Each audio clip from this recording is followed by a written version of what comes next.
తండ్రి కుమార పరిశుద్ధాత్మకు మహిమ కలుగునుగాక. ఈనాటి జీవవాక్యం.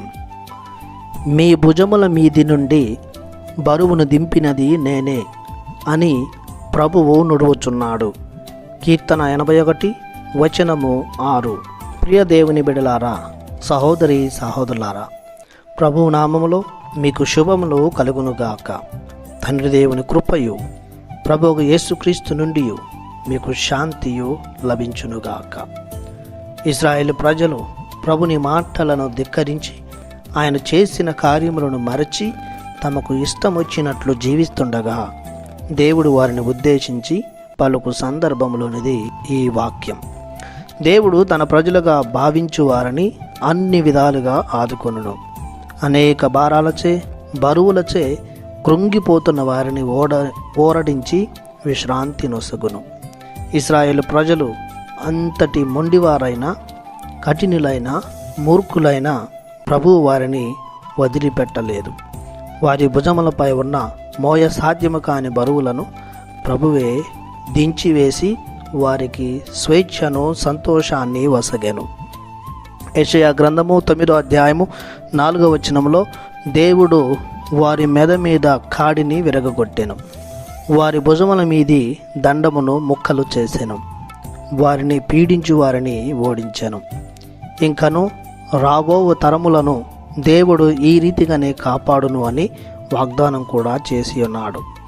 యెషయా గ్రంథము 10వ అధ్యాయము 27వ వచనం ప్రకారం, ఆ దినమున అస్సీరియా బరువు మీ భుజముల మీది నుండి జారిపడును, దాని కాడి మీ మెడ మీది నుండి తొలగిపోవును అని.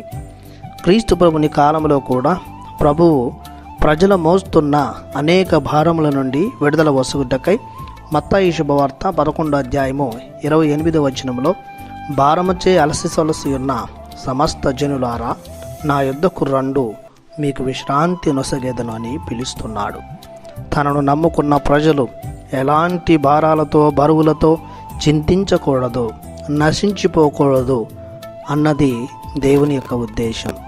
అందుకే ప్రభువు తన ప్రజల జీవితాలలో ఉన్న భారమైన, వేదనలైన, పీడలైన, పాపమైన, శాపమైన, అంధకారమైన, అజ్ఞానమైన, దోషమైన, కర్మనైన తొలగిస్తానంటున్నాడు.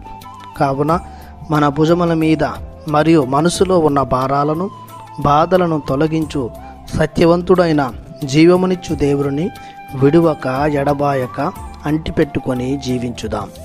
ప్రార్థించుదము. మమ సదా కాచి కాపాడుతున్న సర్వశక్తిగల సర్వేశ్వర, జ్యోతిర్మయుడా, నా ప్రాణప్రియుడా, మీరు వసగిన రక్షణకు గాను మీకు వేలాది వందనాలు చెల్లిస్తున్నాము. మీకు ఎల్లవేళలా కీర్తియు మహిమయు కలుగునుగాక. భారముచే అలసి సొలసి ఉన్న సమస్త జనులారా నా యొద్దకు రండు, మీకు విశ్రాంతినిస్తాను అంటూ మా వ్యాధులను, బాధలను, భారాలను తొలగించి మమ్ము బలపరిచి ఉన్నారు. మా దైనందిన జీవితంలో కొండంత అండగా, తోడుగా ఉంటున్నారు. మీ అమూల్యమైన మీ ప్రేమతో మమ్మెప్పుడు ఆవరించి దీవించమని మీ పరిశుద్ధ నామములో ప్రార్థిస్తున్నాము తండ్రి. ఆమెన్. దేవుడు మిమ్ము దీవించునుగాక. ఆమెన్.